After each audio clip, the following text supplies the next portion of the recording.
하마스에 이어 헤즈볼라와 거의 사실상 전면전을 벌이고 있는 이스라엘이 왜 전쟁을 빨리 끝내지 못하고 장기전으로 가고 있는 건지 알고 있음.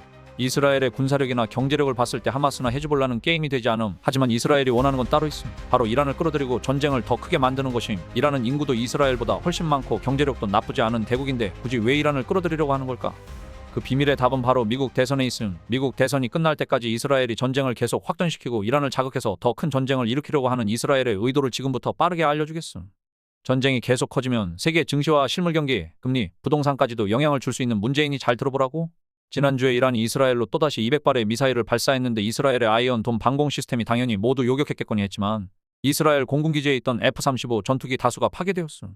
사실 이번에 이란에서 사용한 미사일은 기존의 미사일과 다른 최첨단 미사일이었고 위성 사진으로도 전투기 경납고가 파괴되어 있었음. 그런데 이스라엘의 도발에 적극적으로 응수하면서 도발하는 이란의 모습을 보고 기뻐하고 있는 건 누굴까? 바로 다름 아닌 이스라엘 네타냐후 정부와 미국의 트럼프 지지자들임.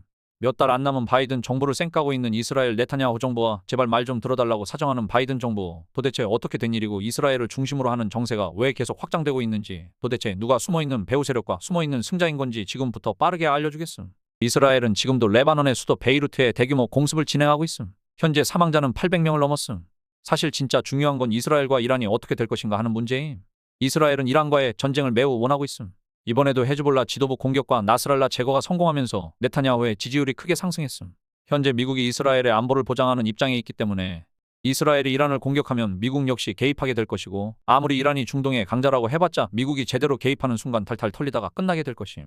이란은 현재 미국의 경제 제재로 경제력을 회복하지는 못하고 있지만 중동에서는 인구나 경제력이 상당히 높은 편이고 핵무장을 하려는 시도고 계속하고 있음. 이스라엘 입장에서는 지금 가만 안 놔두면 나중에 큰일 날 수 있는 상황임. 현재 중동에서 핵무기 보유국은 이스라엘 하나뿐임. 그러니 이스라엘은 지금 가치 유리한 상황일 때 미국의 지원을 받으면서 이번 세대에 이란의 영향력을 중동에서 아예 제거하는 것을 목표로 하고 있음. 우리와 생각하는 거와 반대로 이란은 오히려 지금 전쟁을 피하고 싶어함. 최근 미국이 원하는 것을 들어주며 경제 제재를 풀려고 시도하고 있지만 미국은 희망 고문만 하면서 아직 이란을 고립시켜놓고 있는 상황임. 이란 입장에서는 지금의 상황만 타개하고 장기적으로 국력을 키우면 미래의 이스라엘을 충분히 제압할 수 있을 거라는 자신감이 있음. 그리고 당장 미국 대선을 앞두고 해리스가 당선되면 자신들과 협상을 할 수 있지 않을까라는 기대도 있기 때문에 대통령이 확정되기 전까지는 전쟁을 피하고 싶어함. 현재 이란 내에서 전쟁에 대한 입장은 두 개로 갈리는데 지금 제일 중요한 것은 다름 아닌 미국 대선? 미국 대선에서 트럼프가 당선되면 이스라엘에게 유리한 상황이 전개될 가능성이 큼. 또한 트럼프는 자신의 임기 중 전쟁이 없었고 평화를 유지했다는 점을 강조하며 바이든 행정부가 이 전쟁을 해결하지 못하고 있다는 점을 비판할 것임. 해리스의 민주당은 반대로 전쟁을 해결하지 못했다며 외교적으로 무능하다는 인식을 받을 위험이 크며 해리스가 대선에서 승리하기 위해서는 중동 전쟁을 빨리 종식시켜야 함. 이스라엘이 이란과의 갈등을 대선 전까지 최대한 확대하려는 이유 중 하나는 트럼프가 당선될 경우 자신들이 더 큰 지지를 받을 수 있기 때문임. 또한 이란은 미국의 제재와 외교적 압박을 감내하며 전쟁을 피하려 하겠지만 이스라엘이 지금처럼 지속적으로 자극한다면 아랍의 지도자 국가로서 대응할 수밖에 없는 상황임.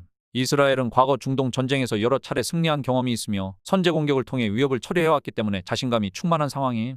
이번 전쟁이 제5차 중동 전쟁으로 확전될지는 확실하지 않지만 적어도 미국 대선 전까지는 중동 정세가 더 불안정해질 수 있고 그 이후에도 분쟁이 장기화될 가능성은 매우 커 보임. 우리 채널에서 앞으로의 상황들과 이로 인한 세계 증시에 대한 영향이 어떻게 될지 빠르고 정확하게 알려줄 테니 구독과 좋아요 팍팍 박으라고.